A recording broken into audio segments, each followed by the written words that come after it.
Dan banyak orang hari ini salah memilih. Dan saya lebih memilih Pak, daripada saya memilih Yesus tapi tidak punya pasangan hidup. Atau memilih pasangan hidup walaupun konsekuensinya saya harus meninggalkan Yesus. Mari kita tetap tenang menghadapi perbedaan pendapat. Mari kita tetap bersuka cita ketika kita dilecehkan, ketika kita dihina, ketika kita diperlakukan orang dengan tidak baik. Tapi berbahagialah kita yang memilih memikul salib karena kecintaan kita. Itu pasti pilihan yang terbaik. Itu pasti pilihan yang akan membuat ke depan kita nggak menyesal.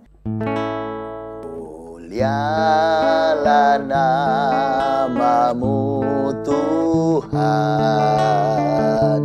dan ajaib jalanmu. Pimpin kami di setiap waktu. Besar setiamu Tuhan, agunglah karyamu. Yesus, kami bersyukur padamu. Yesus, kami bersyukur padamu.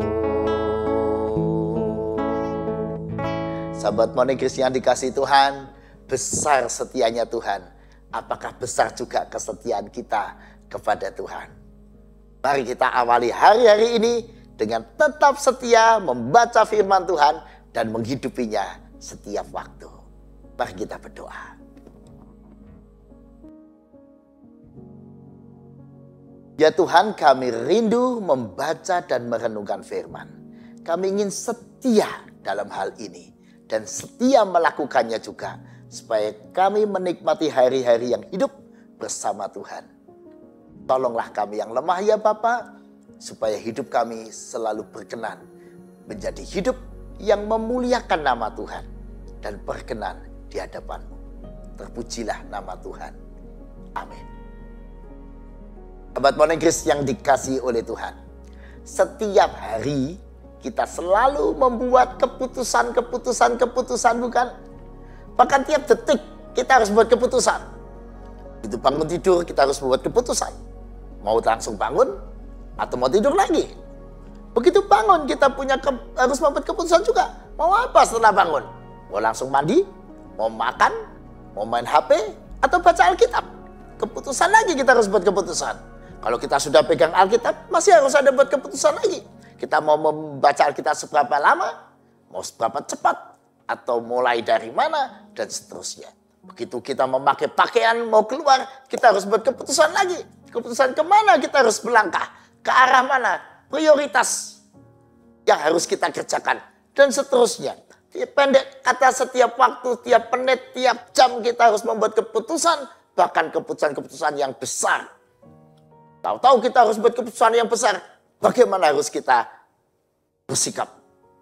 Dan kalau kita sampai salah membuat keputusan, bisa berakibat seringkali hal yang buruk. Kalau cuma berakibat jangka pendek, mungkin itu wajar. Tapi kadang juga ada keputusan yang kita salah, yang bisa beresiko jangka panjang. Misalnya ketika kita di tengah jalan, kita mengambil keputusan untuk menyalip sebuah mobil. Karena mungkin situasinya memungkinkan waktu itu. Atau mungkin karena kita tergesa-gesa. Kita memutuskan untuk menyalip. Ternyata bisa jadi itu keputusan yang salah. Karena ternyata dari lawan arah ada kendaraan yang lain. Akibatnya bisa terjadi kecelakaan. Dan dampak kecelakaan itu bisa jangka panjang. Bahkan mungkin seumur hidup dalam hidup kita. Mungkin kita akan menyesali. Saya salah waktu itu membuat keputusan. Mestinya saya tidak menyalip mobil itu. Tapi siapa yang tahu? Nah itulah yang akan terjadi jika kita tidak hati-hati membuat keputusan. Nah, hari ini kita akan belajar bagaimana kita hati-hati membuat keputusan. Dengan demikian, kita bisa membuat keputusan yang tepat. Ada banyak pilihan-pilihan yang harus kita pilih dalam setiap keputusan. Tapi jangan memilih yang salah. Kita Anda belajar dari Yohanes 18 ayat 38 sampai 40. Bagaimana ada sekelompok orang yang sebenarnya orang-orang yang pandai, orang-orang terpandang, orang-orang hebat. Tapi sayang membuat keputusan dan pilihan-pilihan keputusan yang tidak tepat. Kita mulai dari kisah Yohanes 18 ayat 38 sampai 40 ini. Kata Pilatus kepada Yesus pada saat dia mengadili Yesus, apakah kebenaran itu? Sesudah mengatakan demikian, keluarlah Pilatus lagi mendapatkan orang-orang Yahudi dan berkata kepada mereka, aku tidak mendapati kesalahan apapun padanya. Tetapi pada kamu ada kebiasaan bahwa pada Paskah aku membebaskan seorang bagimu. Maukah kamu supaya aku membebaskan raja orang Yahudi bagimu? Mereka berteriak pula, jangan dia, melainkan Barabas. Barabas adalah seorang penyamun. Dan kita melihat hal yang menarik, saudara. Di satu sisi kita belajar dari Pilatus, di sisi lain kita juga bisa belajar dari orang-orang Yahudi. Dalam hal ini para pemimpin-pemimpin Yahudi yang ada di depan Pilatus. Pilatus sudah tahu kalau Yesus tidak salah. Di ayat 38, aku tidak mendapati kesalahan apapun padanya. Namun Pilatus tidak memilih untuk membebaskan Yesus. Begitu saja. Melainkan Pilatus memilih memberi pilihan kepada orang Yahudi. Karena ini kebiasaan Paskah yang dia lakukan, yaitu di peristiwa Paskah. Dia membebaskan seseorang, maka segera dia menyerahkan pilihan itu kepada orang banyak. Kamu pilih mana? Yesus yang dibebaskan atau siapa? Ternyata jawaban orang-orang Yahudi itu, jangan dia, jangan Yesus, melainkan Barabas. Barabas adalah seorang penyamun. Menarik, saudara. Pilatus lebih memilih mengamankan dirinya dengan tidak langsung membuat keputusan membebaskan Yesus. Melainkan dia mengambil resiko, memberi pilihan kepada orang Yahudi. Mana yang kamu pilih bebaskan? Yesus atau Barabas? Dan ternyata orang-orang salah pilih. Dan Pilatus sebenarnya terjebak dengan strateginya sendiri. Dan dia membuat keputusan yang salah. Memang dia aman. Dia tidak bisa dipersalahkan begitu saja terhadap ketidakadilan. Tapi dia berperan penting di mana ketidakadilan tidak terwujud. Bukankah Yesus tidak salah? Mestinya dia dibebaskan. Tapi Pilatus membuat keputusan yang salah dengan memberi pilihan yang salah pada orang Yahudi. Masa Yesus dibandingkan dengan orang penyamun?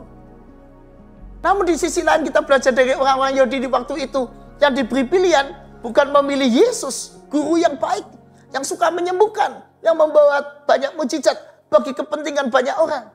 Tapi mereka memilih ironisnya seorang penjahat atau penyamun, Barabas. Sungguh ini cara memilih yang buat kita di masa kini tidak masuk di akal. Bagaimana bisa disuruh membebaskan seseorang yang dipilih justru seorang penyamun, Barabas. Bukan orang yang baik, Yesus. Sejahat-jahatnya Yesus, dia tidak menyamun. Sejahat-jahatnya pikiran orang tentang Yesus, dia kan bukan penjahat.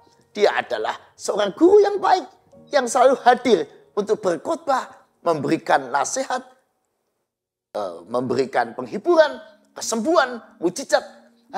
Mestinya orang-orang Yahudi kan berpikir demikian. Artinya membayangkan Yesus dengan Barabas.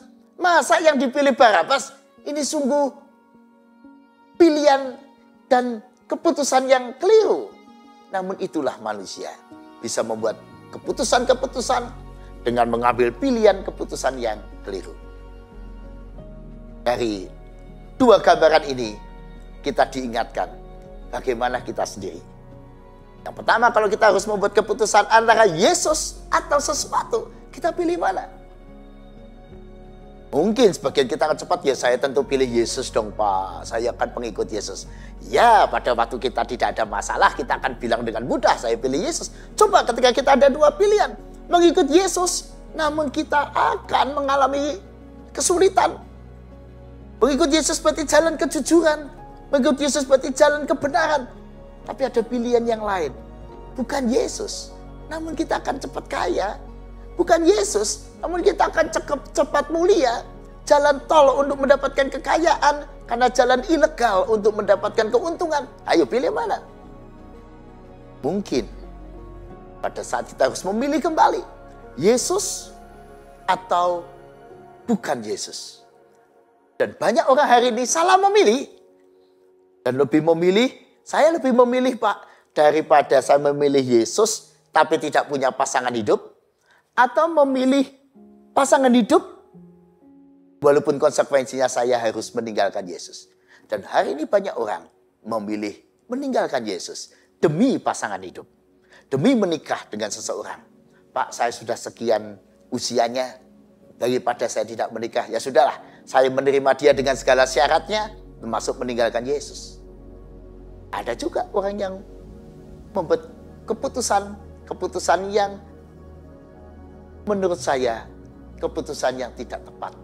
Namun orang bisa bersikap demikian seperti orang-orang Yahudi waktu itu. Jangan dia, melainkan Barabas. Hati-hati saudara. Apakah hari ini kita sudah membuat keputusan-keputusan yang tepat? Ketika ada beberapa pilihan-pilihan keputusan, kita sudah mengambil keputusan yang tepat. Bagaimana Pak caranya kita membuat keputusan yang tepat? Tentu saja, mari kita harus melibatkan Tuhan. Kita harus kembali kepada firman Tuhan. Karena itu kita perlu membaca firman, menghayatinya, dan menjadikan firman itu pedoman, jalan pilihan kita. Jadikan firman itu terang yang menerangi pilihan-pilihan kita. Semakin orang taat dan setia pada Tuhan, dia akan semakin mengikut Tuhan. Walaupun kadang-kadang mengikut firman, mengikut Yesus, mengikut jalan kebenaran, mengikut jalan mengampuni daripada membalas, jalan mengasihi daripada membenci, jalan memberikan pengorbanan daripada mengorbankan. Kadang-kadang jalan itu jalan yang tidak populer. Kadang-kadang itu justru membuat kita menderita. Tapi berbahagialah kita yang memilih memikul salib karena kecintaan kita. Itu pasti pilihan yang terbaik. Itu pasti pilihan yang akan membuat ke depan kita nggak menyesal. Ketika seorang tua mendapatkan perilaku yang tidak baik dari anaknya dan menantunya. Karena anak menantunya itu menyalah-nyalahkan dia. Anak menantunya itu menyakiti mertua itu. Lalu si orang tua ini bilang, ya sudahlah, saya yang mengalah. Supaya kalian tenang, saya akan menyingkir. Saya akan pindah atau kontrak rumah. Padahal itu rumahnya dia. Tapi anak menantunya setengahnya mengusir dengan cara yang kasar. Orang tua itu mengalah. Gak apa-apa, demi kebahagiaan kalian saya mengalah. Itu pasti pilihan yang benar. Karena dia memberikan pilihan itu karena cintanya. Sementara menantu dan anaknya melakukan itu karena emosi, kemarahan, karena rakus, dan sebagainya. Dan nanti kebenaran akan terungkap pada waktunya. Siapa yang membuat keputusan yang benar, siapa yang salah. Siapa yang akan menentukan itu? Tuhan. Mungkin selama di dunia ini, kita kadang nggak mengerti keputusan kita yang hari ini ambil adalah keputusan yang tepat atau tidak. Namun percayalah, Tuhan tidak pernah salah di dalam menghakimi. Nah karena itu serahkan semua penghakiman di tangan Allah. Dan mari kita hari ini membuat keputusan untuk tidak marah dan emosi untuk hal-hal yang tidak perlu. Mari kita tetap tenang menghadapi perbedaan pendapat. Mari kita tetap bersuka cita ketika kita dilecehkan, ketika kita dihina, ketika kita diperlakukan orang dengan tidak baik, tidak adil semena-mena. Mari kita memilih tidak marah, melainkan mengampuni. Seperti Yesus di kayu salib. Bapa, ampunilah mereka karena mereka tidak tahu yang mereka perbuat. Jalan pengampunan, jalan cinta kasih selalu adalah pilihan yang terbaik. Jalan melayani, berkorban selalu pilihan yang terbaik. Jalan memberi dan berkorban buat kebaikan selalu jalan yang terbaik. Nah, pertanyaannya hari ini Anda dan saya, sudahkah di jalan yang tepat? Membuat keputusan-keputusan yang tepat di tengah banyak pilihan kehidupan ini. Jangan salah pilih, karena resiko ada di depan mata. Tetapi mari kita melibatkan Tuhan, jadikan firman pegangan kita dan terang hidup kita, supaya kita terus melangkah dan tidak salah pilih. Selamat menjalani hidup bersama Tuhan. Selamat terus memilih, memenangkan Tuhan dalam segala peristiwa. Mari kita terus berjuang supaya memenangkan firman Tuhan dalam setiap keputusan kita. Amin. Mari kita berdoa. Ya Tuhan, terima kasih kami dilatih untuk dewasa dengan membuat keputusan-keputusan dalam kehidupan kami. Terima kasih sekali ada banyak pilihan-pilihan dalam hidup ini. Dan terima kasih Tuhan berikan kami firman dan iman sehingga melaluinya kami bisa memilih mana yang mestinya kami pegang dalam berbagai macam pilihan-pilihan hidup.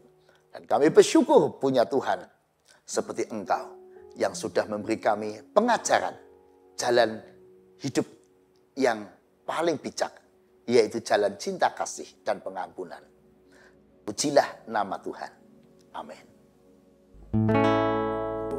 Mulialah namamu Tuhan, dan ajaib jalanmu. Pimpin kami di setiap waktu. Besar setiamu Tuhan, agunglah karyamu. Yesus, kami bersyukur padamu. Yesus, kami bersyukur padamu.